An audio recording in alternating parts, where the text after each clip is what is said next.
Welcome to Ask Historians Aloud. In this special episode series, we'll be bringing you curated audio content. This series features questions and answers from our subreddit, provided by our amazing Flare panel. This is a way of casting light on the great questions and answers that are happening every day at Ask Historians. To learn more, or for even more content, follow us on Facebook and Twitter. Please also check out the Patreon, which goes towards supporting this endeavour. Today's answer was provided by Ask Historians flared user and moderator hillsonghoods in response to the question, what did people think about static electricity shocks before electricity was discovered? Links to the thread can be found in the podcast description. The following transcript has been lightly edited. I'm going to assume that by before electricity was discovered, you essentially are asking about the pre-scientific revolution period, e.g. before William Gilbert's 1600 book De Magnete was using the word electricus to refer to electrical phenomena, before Benjamin Franklin flying his kite and all that. After all, there's a sense in which electricity was first discovered by the first person to get a static electricity shock, and certainly before electric lights or Tesla cars. It's worth remembering that, in antiquity and the Middle Ages, the workings of the natural world were fundamentally mysterious. At a fundamental level, we modern types, living in a world with computers and search engines and university science faculties, generally assume that the natural world is orderly, based on natural laws. Because of this, the world is, for us, in principle, usually going to be solvable. Things we don't understand are probably understandable through further research or experimentation, or perhaps have already been solved by people much smarter than us. Ancient and medieval people simply didn't have this mindset. As a result, their explanations of the natural world were, understandably, magical. After all, if you think that the world at a metaphysical level is fundamentally unknowable, the presence of spirits and souls in objects doesn't seem entirely silly. Even Aristotle, perhaps the most practical-minded and scientific of ancient Greek philosophers, thought that the world was fundamentally animated by spirit, in ways that seem odd to people who grew up in a world that assumes the universe is fundamentally physical.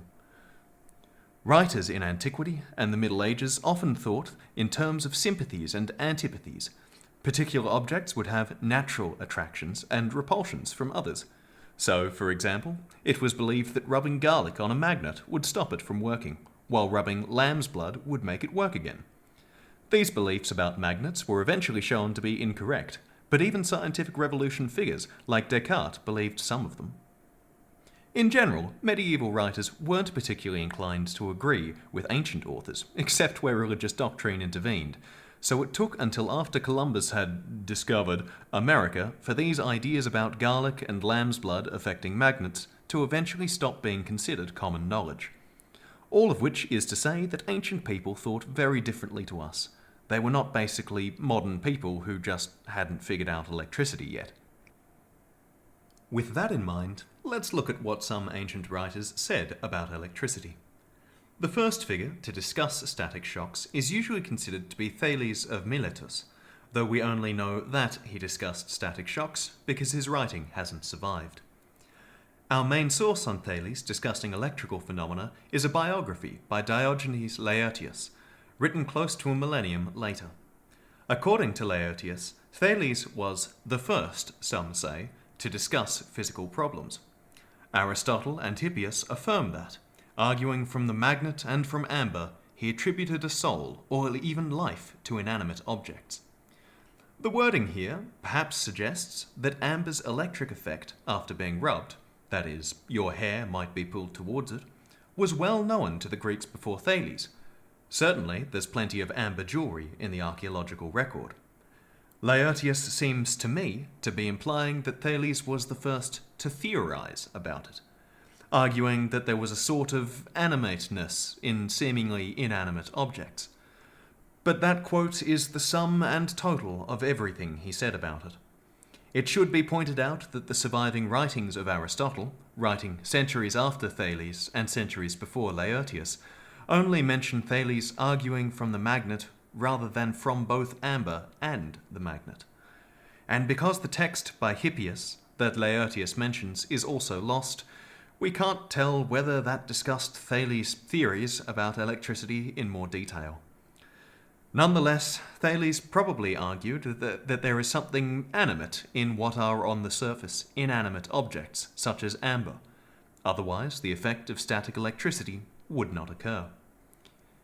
In contrast to Laertius' brief mentions of Thales, the Roman writer Pliny the Elder, in The Natural History, a sort of encyclopedia of received wisdom on a variety of topics, discusses amber at length. Pliny points out that, within his discussion that, when a vivifying heat has been imparted to it by rubbing it between the fingers, amber will attract chaff, dried leaves, and thin bark, just in the same way that the magnet attracts iron. Pliny makes a link between the electrical effect of amber and the magnetic effect of certain metals and stones. Thales probably made the same link, if Laertius' sources are accurate. Elsewhere in his writing, Pliny the Elder also discusses electrical discharge in relation to fish. The torpedo is very well aware of the extent of its own powers, and that too, although it experiences no benumbing effects from them itself. Lying concealed in the mud, it awaits the approach of the fish, and, at the moment that they are swimming above in supposed security, communicates the shock, and instantly darts upon them.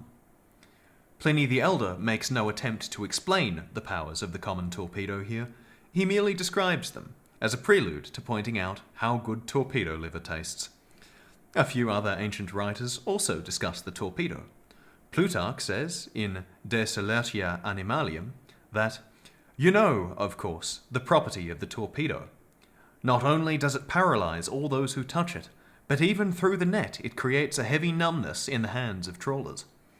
And some who have experimented further with it report that, if it is washed ashore alive and you pour water upon it from above, you may perceive a numbness mounting to the hand and dulling your sense of touch by the way of the water, which, so it seems, suffers a change and is first infected. Having, therefore, an innate sense of this power, it never makes a frontal attack, nor endangers itself. Rather, it swims in a circle around its prey and discharges its effluvia, as if they were darts, and thus poisons first the water, then through the water the creature, which can neither defend itself nor escape, being held fast as if by chains and solidified." There is also a lost text by Diphilus, discussed briefly in Athanasius' Deipnosophistae. In his commentary on Nicander's Theriaca, Diphilus of Laodicea says that not the entire body of the animal produces the numbness, but only a part of it. He alleges that he has arrived at this conclusion on the basis of many experiments. Plutarch's reference to some who have experimented further with it may also be a reference to Diphilus. Generally, as can be seen above, ancient writers didn't really try to explain occurrences that we'd now understand as electricity. Our surviving references to electrical phenomena mostly just report them and marvel at them. I've quoted the ancient writers' entire statements on electricity above. That's as much detail as they went into. But perhaps we can get a window into how they implicitly thought about electrical phenomena, by looking at how they used their knowledge of amber and torpedoes. And, well, what Pliny says about how to use torpedoes does quite clearly suggest that he believed that their electrical abilities were essentially magical. There wasn't any other obvious mechanism by which the torpedo could stun other fish, so it was probably magic. Specifically, The Natural History mentions various remedies that use the magical powers of the torpedo. One hair removal remedy that Pliny discusses is the brain of the torpedo applied with alum on the 16th day of the moon. Additionally, if a torpedo is caught while the moon is in Libra and kept alive in the birthing room of a pregnant woman, Pliny believes that it makes childbirth easier. Note the way that both remedies involve the movements of the heavens in ways that sound like astrology to us. But remember that, from their point of view, if rays like the torpedo can affect other creatures at a distance in the water, why shouldn't the movement of the moon also affect creatures at a distance? Finally, Pliny claims that excessive sexual craving can be dulled if the gall of the torpedo, while it is still alive, is applied to the genitals. Well, that one doesn't really rely on the movement of the heavens, and, well, I can see how applying electricity to the genitals may cause some people to rapidly lose interest in sex. Some people, anyway. You've been listening to the Ask Historians podcast. Please support us at patreon.com/askhistorians. Find more history like this by following us on Twitter and Facebook, and by visiting us at askhistorians.reddit.com and ask hundreds of historians and enthusiasts anything you want to know about history.